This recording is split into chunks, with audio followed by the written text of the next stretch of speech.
अस्सलाम वालेकुम, कैसे हैं आप सब। तो आज हम स्टार्ट करने जा रहे हैं एक्सरसाइज 13B का क्वेश्चन नंबर 1। तो मेरे पास ये बुक 1 है जिसको हम D1 भी बोलते हैं और उसका ये अपडेटेड 7th एडिशन यानी न्यू एडिशन मेरे पास मौजूद है। और इस न्यू एडिशन का ये चैप्टर नंबर 13 चल रहा है। मैंने इस चैप्टर के नेम से एक सेपरेट प्लेलिस्ट बनाई हुई है, उसका लिंक भी नीचे डिस्क्रिप्शन में दिया हुआ है ताकि आप लोगों को इस चैप्टर से रिलेटेड तमाम सॉल्यूशंस एक ही जगह पर आसानी से इसी प्लेलिस्ट में मिल सकें। इसके अलावा आपको डिस्क्रिप्शन में मेरे सोशल अकाउंट्स के लिंक यानी मेरी फेसबुक प्रोफाइल और मेरी इंस्टाग्राम प्रोफाइल का लिंक भी मिल जाएगा। आप इन्हीं अकाउंट्स के थ्रू अपने क्वेश्चंस को, सजेशंस को मुझ तक भी पहुंचा सकते हैं। तो आइए स्टार्ट कर लेते हैं हम क्वेश्चन नंबर 1 को। तो अब आपको सामने स्क्रीन पर क्वेश्चन नंबर 1 की जो स्टेटमेंट है वो भी लिखी हुई नजर आ रही है और नीचे आपको एक टेबल भी बना हुआ नजर आ रहा है। तो सबसे पहले हम क्वेश्चन नंबर 1 की स्टेटमेंट को रीड करेंगे, इसको समझेंगे, इस टेबल को समझेंगे। उसके बाद हमने इस क्वेश्चन में एक पाई चार्ट बनाकर दिखाना है, फिर हम इस पाई चार्ट को बनाएंगे। तो आइए स्टेटमेंट को रीड कर लेते हैं। तो स्टेटमेंट में लिखा हुआ है दी table shows the number of student. तो आपको कहा जा रहा है कि नीचे जो टेबल बना हुआ है ये स्टूडेंट्स की तादाद को शो कर रहा है, या आप यूं कह सकते हैं नीचे जो टेबल बना हुआ है ये स्टूडेंट्स की तादाद को रिप्रेजेंट कर रहा है। कौन से students? Who travel to school, जो कि स्कूल ट्रेवल करते हैं, बाय बस, बस के जरिए, बाय कार, कार के जरिए, बाय बाइसाइकिल, बाइसाइकिल के जरिए, एंड ऑन फुट, और पैदल चल के, रिस्पेक्टिवली तरतीब के लिहाज से। तो बेसिकली नीचे आपको एक टेबल बनाकर दिया गया है और इस टेबल में उन स्टूडेंट्स की तादाद को रिप्रेजेंट किया गया है, उन स्टूडेंट्स की तादाद को शो किया गया है जो कि स्कूल जाते हैं, कुछ बस के जरिए, कुछ कार के जरिए, कुछ बाइसाइकिल के जरिए और कुछ पैदल चल के।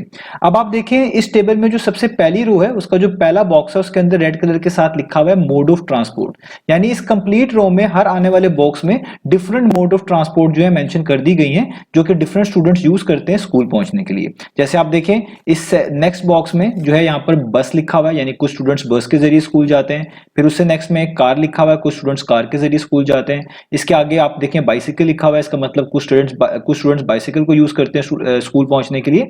और बिल्कुल एंड पे फुट लिखा हुआ है जिसका मतलब है कुछ स्टूडेंट्स पैदल चल के जो है स्कूल जाते हैं। अब इस तरह आप सेकंड रो को देखें तो सेकंड रो का जो पहला बॉक्स है उसमें ब्लू कलर के साथ नंबर ऑफ स्टूडेंट्स को मेंशन किया गया है। नंबर ऑफ स्टूडेंट्स से मुराद है उन स्टूडेंट्स की तादाद जो कि ये डिफरेंट मोड्स ऑफ ट्रांसपोर्ट जो है यूज करते हैं स्कूल पहुंचने के लिए। जैसे आप देखें बस के नीचे लिखा हुआ है 768, इसका मतलब 768 ऐसे स्टूडेंट्स हैं जो कि बस के जरिए स्कूल पहुंचते हैं।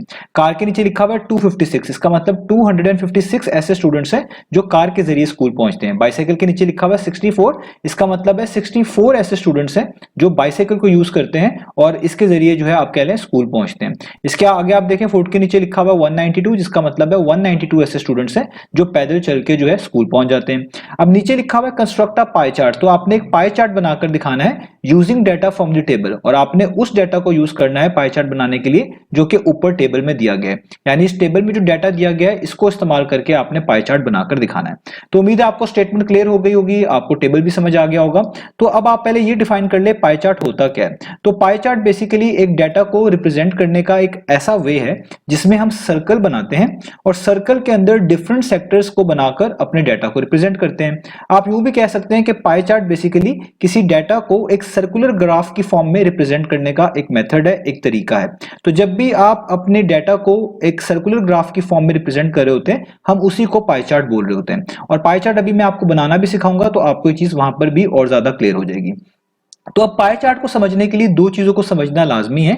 एक तो ये कि हम सेक्टर किसको बोलते हैं और दूसरी बात ये कि एंगल ऑफ सेक्टर क्या होता है। ये आपको लाजमी पता होना चाहिए, तभी आप पाई चार्ट को अच्छे से समझ भी पाएंगे और अच्छे से बना भी पाएंगे। तो मैंने देखे यहाँ पर रेफरेंस के तौर पे जो है एक जो है सर्कल बना लिया और मान लें कि ये सर्कल का सेंटर है। तो आप ये चीज जानते हैं कि अगर आप सर्कल के सेंटर से लेकर उसकी सर्कल की बाउंड्री तक एक लाइन ड्रॉ करें तो ये जो डिस्टेंस होता है सर्कल के सेंटर से लेकर बाउंड्री तक, जिसको मैंने यहाँ पर इस लाइन के साथ शो किया है, इसको हम बोलते हैं रेडियस। तो ये होता है सर्कल का रेडियस। इसी तरीके से आप इसी सर्कल के सेम सेंटर से एक और लाइन ड्रॉ करें यहां तक, फॉर एग्जांपल सर्कल की बाउंड्री तक, तो ये भी क्या होता है, ये भी होता है रेडियस। तो सर्कल का रेडियस जो होता है वो आपके लिए फिक्स ही रहता है। मतलब आप यहां पर इस तरह की और भी लाइंस बना लें जो सर्कल के सेंटर से लेकर बाउंड्री तक जाएंगी, वो सब की सब रेडियस ही कहलाएंगी और उनकी लेंथ एक जैसी होगी।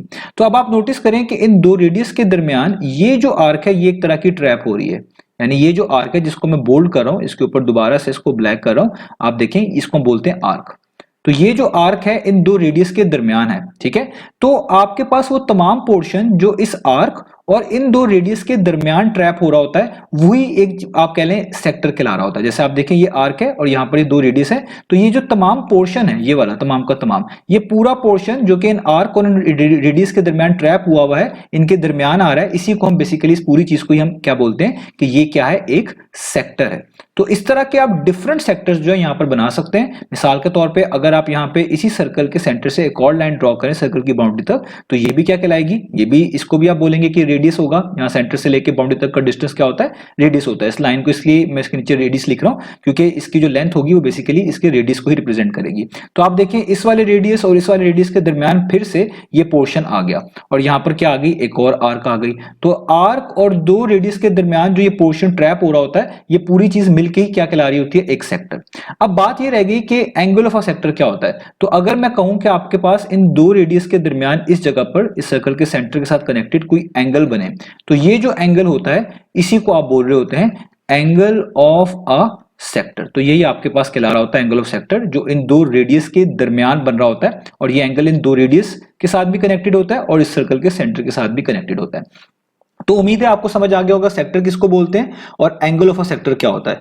तो पाई चार्ट बनाने के लिए आपके पास सबसे पहले एंगल ऑफ अ सेक्टर होने लाजमी है। यानी यहां पर जो डाटा लिखा हुआ है इसमें बस के लिहाज से जो एंगल ऑफ सेक्टर बनता है, यानी वो स्टूडेंट्स जो बस के जरिए स्कूल पहुंचते हैं उनको रिप्रेजेंट करने वाला एंगल ऑफ सेक्टर अलग से होना चाहिए, कार के लिए एंगल ऑफ सेक्टर अलग से होना चाहिए, इसी तरीके से बाइसाइकिल के लिए अलग से, और वो स्टूडेंट्स जो पैदल चल के स्कूल पहुंचते हैं उनको रिप्रेजेंट करने वाला एंगल ऑफ सेक्टर अलग से होना चाहिए। तो एंगल ऑफ सेक्टर सबसे पहले निकाला जाता है। अब एंगल ऑफ सेक्टर निकालने के लिए आपको पहले टोटल डाटा पता होना चाहिए, यानी आपने अपने डाटा का टोटल निकालना होता है। अब हमारे पास जो डाटा है वो नंबर ऑफ स्टूडेंट्स की फॉर्म में, ये जो नंबर ऑफ स्टूडेंट्स यहां पर मेंशन किए गए हैं बस के नीचे, कार के नीचे, बाइसाइकिल के नीचे, फुट के नीचे, तो ये आपका डाटा है। तो जब आप इस डाटा को सम कर देंगे, प्लस कर देंगे, तो ये आपका हो जाएगा टोटल।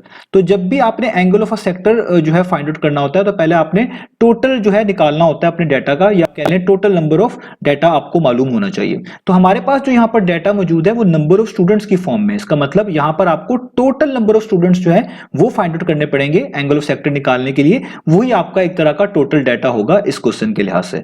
तो एंगल ऑफ सेक्टर निकालने के लिए पहले हमें क्या करना है, टोटल डाटा हमें चाहिए। तो टोटल डाटा का मतलब यहां पर है कि जो नंबर ऑफ स्टूडेंट्स है ये आपका डाटा है, तो आप इनका टोटल कर लें, यानी इनको सम कर लें। तो इसलिए हम कहेंगे कि हमें सबसे पहले टोटल नंबर ऑफ स्टूडेंट्स जो है उनको फाइंड आउट करना है। तो आइए यहां पर लिखते हैं हेडिंग। तो मैं यहां पर लिखूंगा total number of students, total number of students. ठीक है, तो आपने क्या करना है, वो तमाम स्टूडेंट्स जो ये different modes of transport use कर रहे हैं स्कूल जाने के लिए, आपने इनकी जो तादाद नीचे मेंशन की गई है इन सबको यहां पर लिखकर ऐड कर देना है। तो बस से जाने वाले स्टूडेंट्स कितने हैं, वो हैं 768, उसमें प्लस कर दें। कार से जाने वाले स्टूडेंट्स कितने हैं, वो हैं 256। बाइसाइकिल से जाने वाले कितने स्टूडेंट्स हैं, वो हैं 64। और पैदल चल के स्टूडेंट्स कितने जाने वाले हैं, वो हैं 192। तो अब आपने इन तमाम वैल्यूज को प्लस करना है और एडिशन बहुत आसान है, आप सब लोग जानते हैं। तो जब आप इन तमाम वैल्यूज को ऐड करेंगे तो आपके पास आंसर आएगा 1280। तो ये आपके पास आ गया टोटल नंबर ऑफ स्टूडेंट्स। ठीक है, तो हमने एक तरह का अपने डाटा का टोटल जो है फाइंड आउट कर लिया। अब आपको एंगल ऑफ सेक्टर निकालना है। अब आप एंगल ऑफ सेक्टर निकाल सकते हैं, यानी बस को रिप्रेजेंट करने वाला, बस को रिप्रेजेंट करने से मुराद है उन स्टूडेंट्स को रिप्रेजेंट करने वाला एंगल ऑफ सेक्टर जो ये बताएगा आपको कि कितने स्टूडेंट्स जो हैं बस के जरिए स्कूल जा रहे होते हैं, इस चीज को आपका एंगल ऑफ सेक्टर रिप्रेजेंट कर रहा होगा, वही आपने फाइंड आउट करना है। इसलिए कार को रिप्रेजेंट करने वाला एंगल ऑफ सेक्टर अलग से फाइंड आउट करना है, बाइसाइकिल के लिए एंगल ऑफ सेक्टर अलग से, और फुट के लिए एंगल ऑफ सेक्टर आपको अलग से फाइंड आउट करना है। तो आइए अब हम एंगल ऑफ सेक्टर निकालते हैं। सबसे पहले हम एंगल ऑफ सेक्टर निकालते हैं बस के केस में, बस के सिनेरियो में। तो यहां पर आप लिखेंगे ये बस वाला सिनेरियो है, यानी ये एंगल ऑफ सेक्टर उन स्टूडेंट्स को रिप्रेजेंट कर रहा होगा जो कि बस के जरिए स्कूल पहुंचते हैं। तो आप यहाँ पे लिखेंगे एंगल ऑफ सेक्टर, तो ये बस के लिए। ठीक है, अब एंगल ऑफ सेक्टर निकाला कैसे जाता है, तो देखिए आप जिस चीज के लिए उसका एंगल ऑफ सेक्टर निकाल रहे होते हैं तो उसकी वैल्यू सबसे पहले लिखनी होती है, उसको हमेशा डिवाइड करना होता है टोटल वैल्यू से और मल्टीप्लाई कर देना होता है 360 डिग्री से। हमेशा यही रूल होता है एंगल ऑफ सेक्टर को फाइंड आउट करने के लिए। जैसे अगर आप बस के सिनेरियो में एंगल ऑफ सेक्टर निकालना चाहते हैं तो आप जानते हैं कि बस यूज करने वाले जो स्टूडेंट्स हैं उनकी तादाद 768 है। तो ये एक तरह की आप कह लें वैल्यू आपको पता चल गई जिसका आप एंगल ऑफ सेक्टर निकालना चाह रहे हैं। तो वो है 768 वो स्टूडेंट्स जो कि बस के जरिए स्कूल पहुंचते हैं। तो आपने सबसे पहले 768 ही को लिखना है, यानी आप जिसका एंगल ऑफ सेक्टर निकालना चाह रहे हैं उसी की वैल्यू जो आपको गिवन होगी उसी को पहले लिखना है, और इसको डिवाइड कर देना होता है हमेशा टोटल से। तो टोटल आपका पास जो है यहाँ पर वो टोटल नंबर ऑफ स्टूडेंट्स की शक्ल में है। तो ये जो 1280 स्टूडेंट्स है ये आपका टोटल जो है डाटा है एक तरह का, या आप कह लें ये रिप्रेजेंट करेंगे आपके ओवरऑल स्टूडेंट्स को, टोटल नंबर ऑफ डाटा को आप कह सकते हैं। तो आपने हमेशा इसके नीचे क्या लिखना होता है, टोटल, यानी 1280, और ये जो आपके पास एक कह लें फ्रैक्शन बन गई, इसको आपने हमेशा मल्टीप्लाई कर देना होता है 360 डिग्री के साथ। तो इस तरीके से आप जो है एंगल ऑफ सेक्टर किसी भी चीज का फाइंड आउट कर सकते हैं। अब सिंपल जो है वो कैलकुलेशंस ही हैं, आप देख सकते हैं, आप इस वाले जीरो को इस वाले जीरो से काट सकते हैं। तो यहां पर क्या बच जाएगा, जस्ट 768, और नीचे क्या बच जाएगा 128, क्योंकि जीरो तो कट चुका होगा, और यहाँ पे जस्ट रह जाएगा 36 और इसके ऊपर डिग्री। अब आप फर्दर देखें, ये दोनों 36 और 128 जो है ये कैंसल आउट होते हैं 4 पर। आप जानते हैं 4 9 टाइम्स कितना होता है, वो होता है 36, और अगर आप 4 को 32 से मल्टीप्लाई करें तो वो कितना आता है 128, यानी आपके पास यहां पर आ जाएगा 768 डिवाइडेड बाय 32, मल्टीप्लाई का साइन वैसे ही, और यहां पर ये 9 डिग्री वैसे का वैसे ही। अब ये 768 और 32 भी कैंसल आउट होते हैं। तो अगर आप देखें 32 1 टाइम्स 32 होता है, और 32 को अगर आप 24 से मल्टीप्लाई करें तो वो 768 आता है, यानी आपके पास यहां पर बच गया 24, मल्टीप्लाई का साइन वैसे ही, और ये 9 डिग्री वैसे का वैसे ही, नीचे 1 लिखने की जरूरत नहीं होती। अब 24 को जस्ट आप 9 से मल्टीप्लाई कर दें तो 24 मल्टीप्लाई बाय 9 कितना होता है, वो होता है 216 डिग्री।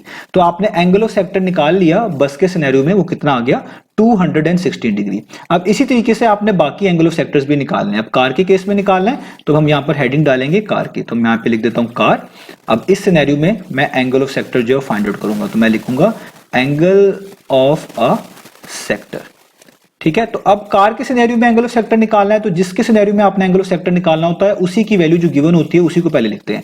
तो कार यूज करने वाले स्टूडेंट्स कितने हैं, वो है 256, तो यही इसकी वैल्यू है। तो सबसे पहले आप 256 लिखेंगे, तो आप यहाँ पे लिखेंगे 256, इसको डिवाइड करेंगे हमेशा टोटल से। टोटल से मुराद टोटल नंबर ऑफ स्टूडेंट्स, वो ऊपर गिवन है, मैंने आपको सबसे पहले फाइंड आउट कर दिए थे, वो है 1280। तो आप यहाँ पे लिखेंगे 1280, और इसको मल्टीप्लाई कर देंगे इस फ्रैक्शन को हमेशा की तरह 360 डिग्री से, ताकि आपको एंगल ऑफ सेक्टर मालूम हो सके। अब देखिए जो शुरू वाली कैंसिलेशन है वो वही है जो ऊपर भी करके दिखाई है, कि ये जीरो इस जीरो से कैंसिल आउट हो जाएगा। आपके पास यहां पर बचेगा 256 ओवर 128, मल्टीप्लाई का साइन वैसे ही, और 36 डिग्री वैसे का वैसे ही। अब ये दोनों 4 पर कैंसिल होते हैं, 4 9 टाइम्स 36 होता है, और 4 32 टाइम्स जो होता है वो 128 होता है।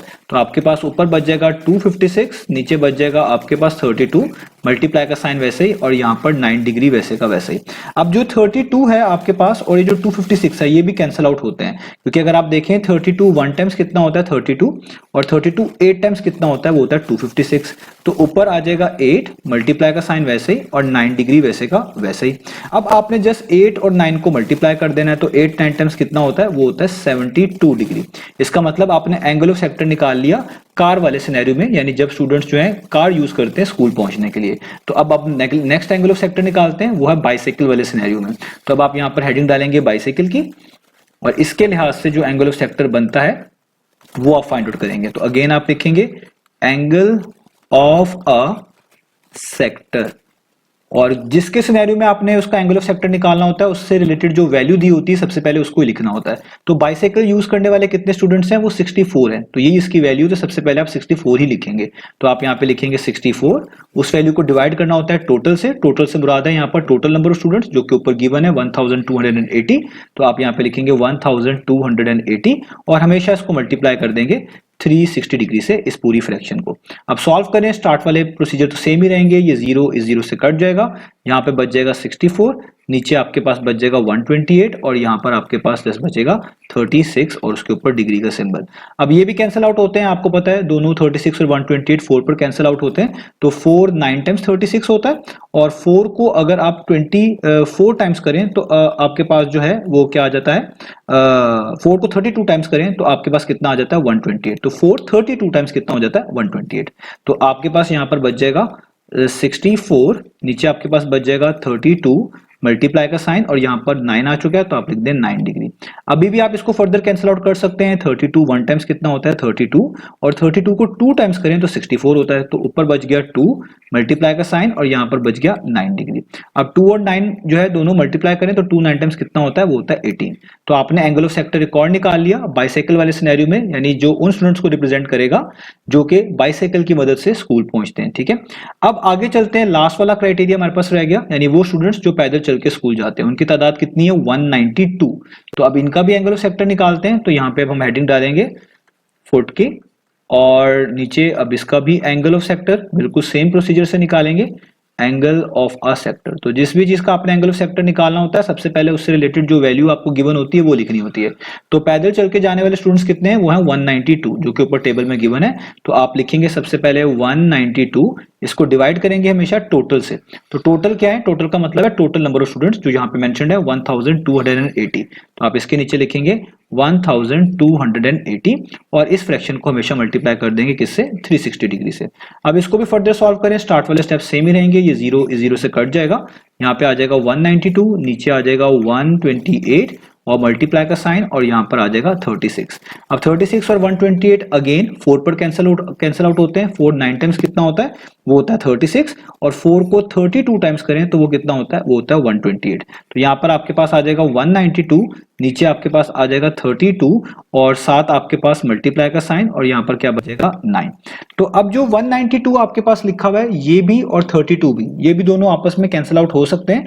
तो आपने देखना है 32 के टेबल अगर हम पढ़े तो कितने टाइम्स 192 होता है, तो 32 1 टाइम्स तो 32 होता है, और 32 को 6 टाइम्स करें तो 192 होता है। यानी ऊपर आ जाएगा आपके पास 6, इस 1 को तो लिखने की जरूरत नहीं होती, यहाँ पर मल्टीप्लाई का साइन, ये डिग्रीज है, 9 के ऊपर आप डिग्री डाल दीजिएगा और यहाँ पर 9 के ऊपर अगेन डिग्री का साइन। तो यहाँ पर 6 बचा, मल्टीप्लाई का साइन वैसे ही, और यहाँ पर 9 डिग्री को वैसे उतार लिया।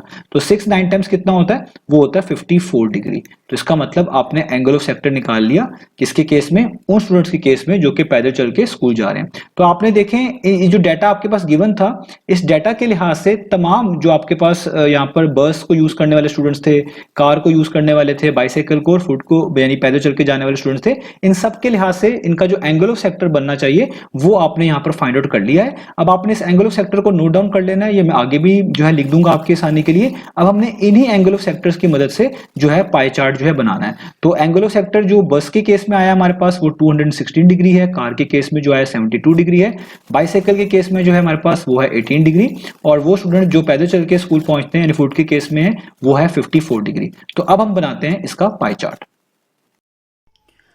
तो अब हम स्टार्ट करते हैं पाई चार्ट को। तो पाई चार्ट को बनाने के लिए सबसे पहली जो चीज़ आपको रिक्वायर्ड होती है वो होते हैं एंगल ऑफ सेक्टर्स। तो एंगल ऑफ सेक्टर्स को हम कैलकुलेट यहाँ पर कर ही चुके हैं, तमाम एंगल ऑफ सेक्टर्स हम फाइंड आउट कर चुके हैं। मैंने यहाँ पर कॉर्नर पे लिख भी दिए हैं तमाम एंगल ऑफ सेक्टर्स ताकि पाई चार्ट को बनाने में आसानी रहे।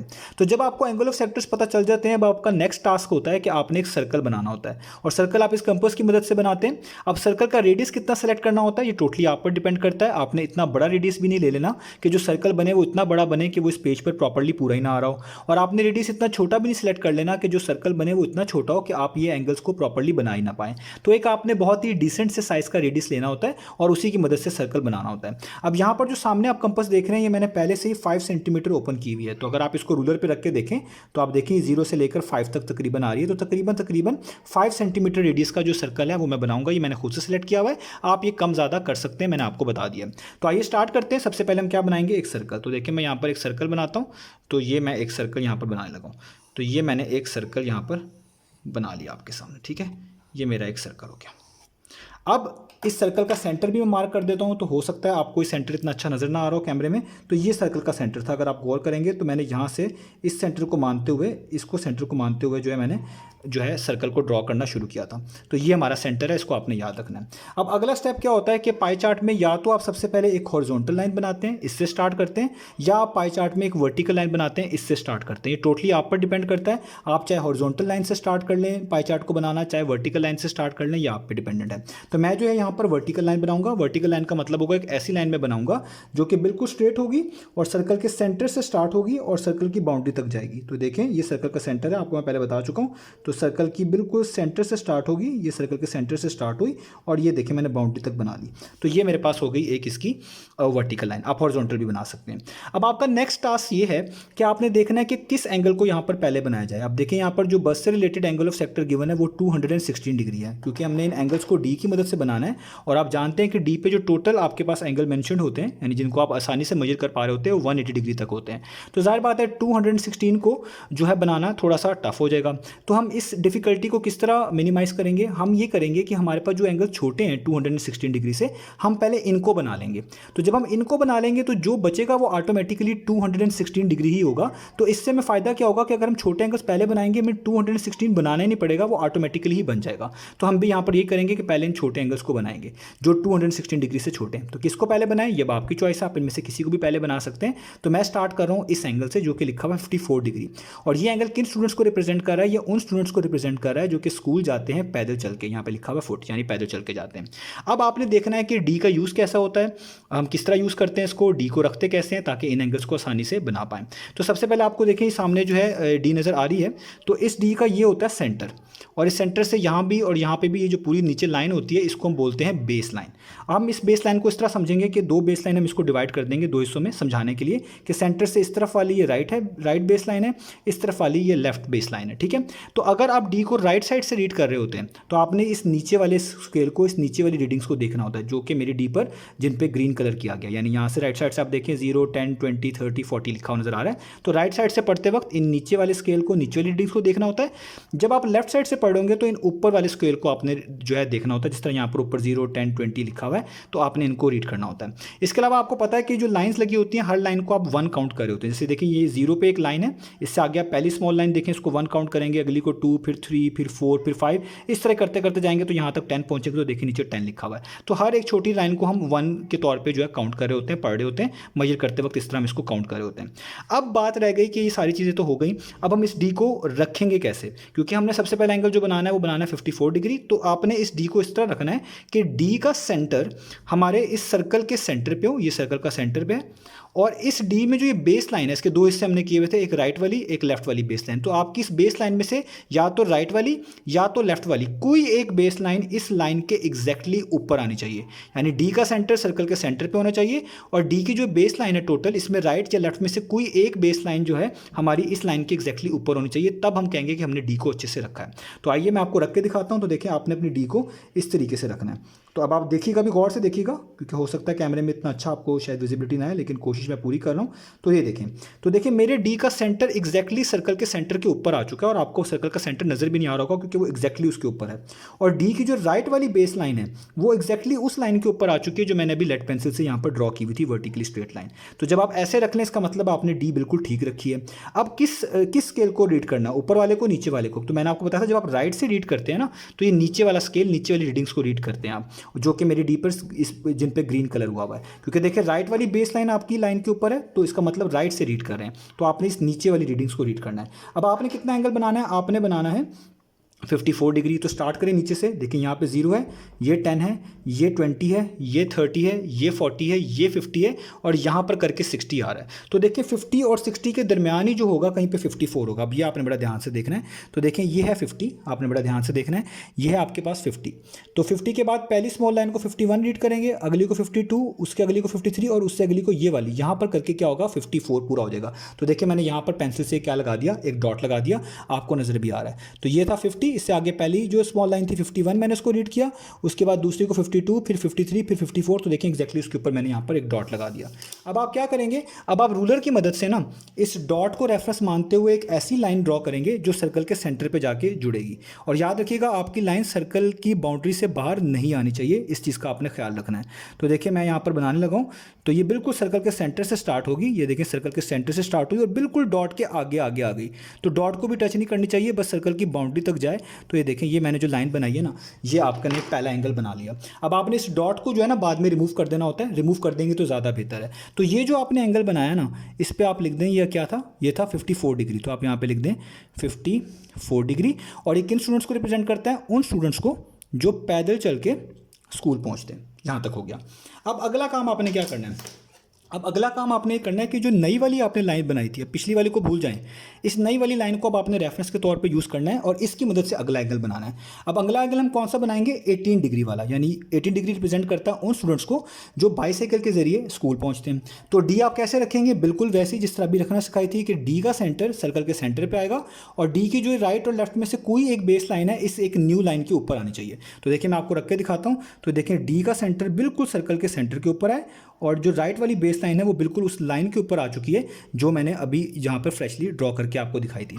अब आपने कितना एंगल बनाना है, अब आपने बनाना है 18 डिग्री। तो अगेन आप राइट साइड से रीड करेंगे तो आप देखें ये क्या लिखा हुआ है, ये लिखा हुआ है 0, ये क्या लिखा हुआ है, ये लिखा हुआ है 10, ये लिखा हुआ है 20। तो 10 और 20 के दरमियान ही कहीं पे करके क्या होगा 18। तो अब आप देखिएगा मैं कैसे देखूंगा, तो ये देखिए यहाँ पर तो 10 है, तो 10 के बाद पहली जो लाइन है स्मॉल इसको आप पढ़ेंगे 11, उसके आगे को 12, उससे आगे को 13, फिर उससे आगे को 14, फिर उससे आगे 15, उससे आगे 16, उससे आगे 17 और उससे आगे यहाँ पर करके क्या आएगा 18। तो देखिए मैंने 18 का जो है यहाँ पर डॉट लगा दिया, तो ये 18 है। आप देख भी सकते हैं, आपके जब आप डी रख रहे होंगे तो आपको और अच्छे से समझ आ रहा होगा। तो 10 के एग्जैक्टली आपने आगे लाइन्स काउंट करनी शुरू करनी है। जैसे 1 पहली वाली लाइन 11, उससे आगे 12, फिर 13, फिर 14, फिर 15, फिर 16, फिर आप कह लें यहाँ पर आपके पास क्या आ जाएगा 17 और यहाँ पर करके क्या आ जाएगा 18। तो इस तरह आपने पूरी रीड कर लेनी है। अब आपने इस डॉट की मदद से जो है आपने इस डॉट की मदद से इधर सर्कल को कनेक्ट करना है, यानी सर्कल के सेंटर से आपने एक लाइन शुरू करनी है जो कि बिल्कुल उस डॉट के सामने जाए और सर्कल के बाहर ना जाए, वो ये आपने याद रखना है। तो देखिए ये मैं अगर इस तरह बना लूँ तो ये मैंने देखिए बना ली, ठीक है। तो ये जो आपने एक लाइन बनाई है ये एंगल किसको रिप्रेजेंट कर रहा है, ये रिप्रेजेंट कर रहा है 18 डिग्री को। तो आप यहाँ पे लिखेंगे इस तरह 18 डिग्री और ये रिप्रेजेंट करता है उन स्टूडेंट्स को जो कि बाईसाइकिल के ज़रिए जो है स्कूल पहुँचते हैं, ठीक है। तो आप यहाँ पे लिखेंगे बाईसाइकिल, ठीक हो गया। अब अगला एंगल भी आपने ऐसा बनाना है। अब हमने बनाना है 72 डिग्री। तो अगेन इस नई वाली लाइन को इस वाली लाइन को एज अ बेस यूज़ करेंगे, एज अ रेफरेंस यूज़ करेंगे और 72 डिग्री बनाएंगे। तो डी कैसे रखेंगे, फिर दोबारा वैसे ही कि डी का सेंटर सर्कल के सेंटर पे आए और डी की राइट या लेफ्ट में से कोई एक बेस लाइन इसके एग्जैक्टली ऊपर आए। तो देखिए ये मैं डी को इस तरह रख रहा हूँ, ये मैंने डी का जो सेंटर रखा, बिल्कुल डी का सेंटर सर्कल के सेंटर के ऊपर है और आप देख सकते हैं कि जो राइट वाली बेस लाइन है डी की वो उस नई वाली लाइन के ऊपर आ चुकी है जो मैंने अभी भी बनाई थी। आप क्योंकि राइट से रीड कर रहे हैं फिर नीचे वाला स्केल रीड करेंगे तो कितना आपने एंगल बनाना है 72 डिग्री। तो देखिएगा कहाँ तक जाएगा, ये है 0, ये है 10, ये है 20, ये है 30, ये है 40, ये है 50, ये 60 है और ये है 70। तो 70 से आप आगे देखें तो 70 से आगे जो पहली वाली लाइन है ये वाली आप कह लें ये है 71 और उससे जो अगली वाली लाइन है ये वाली ये है 72। तो देखिए मैंने यहाँ पर ही डॉट जो है लगा लिया, ये है 72। ये देखिए ये पूरा था 70, पहली वाली लाइन 71 और उसके बिल्कुल अगली वाली 72, ठीक है। अब इस डॉट के मुताबिक जो है आपने एक लाइन ऐसी ड्रॉ करनी है जो कि सर्कल के सेंटर से जाके मिल जाए। तो देखिए और डॉट के बिल्कुल सामने आए और सर्कल से बाहर ना जाए। तो देखिए अगर मैं इसको ऐसे कर लूँ, ये देखें ये बिल्कुल डॉट के सामने तक आई, हमने डॉट के साथ नहीं मिलाया, डॉट तो हमने बाद में रिमूव कर देना है और सर्कल से इस लाइन को कनेक्ट कर दिया। अब ये जो आपने एंगल बनाया है ना, ये आपके पास कितना है, ये है आपके पास 72 डिग्री जो कि रिप्रेजेंट करता है उन स्टूडेंट्स को जो कि कार के ज़रिए जो है स्कूल पहुँचते हैं। अब यहाँ तक हो गया। अब इसका मतलब 216 ऑटोमेटिकली बन जाना चाहिए था क्योंकि सारे छोटे बना लिए, अब जो बचे थे वो ऑटोमेटिकली वही होगा 216। तो वो कौन सा है, वो है ये वाला। तो अगर आप नोटिस करें, आप यहाँ से लेके यहाँ तक एंगल, ये जो पूरा होगा ये कितना होगा, ये होगा 216 डिग्री और ये किसको रिप्रेजेंट करेगा, उन स्टूडेंट्स को जो कि स्कूल जाते हैं बस के ज़रिए। तो मैंने आपको बताया था जब आप ये छोटे वाले बना लेंगे तो जो बाकी बचा हुआ होगा वो ऑटोमेटिकली वो बड़ा वाला यानी 216 डिग्री होगा। तो देखें इस तरीके से हमारा ये पाई चार्ट जो है कंप्लीट हुआ। तो उम्मीद है आपको ये पाई चार्ट बनाना आ गया होगा। आपने बिल्कुल इसी तरह इन इंस्ट्रक्शंस को फॉलो करना है तो आपका भी पाई चार्ट इस तरह बन जाएगा। इन डॉट्स को आपने रिमूव कर लेना है। तो उम्मीद है आपको पाई चार्ट समझ आएगा। इंशाल्लाह नेक्स्ट वीडियो में मिलेंगे बाकी सोल्यूशंस के साथ।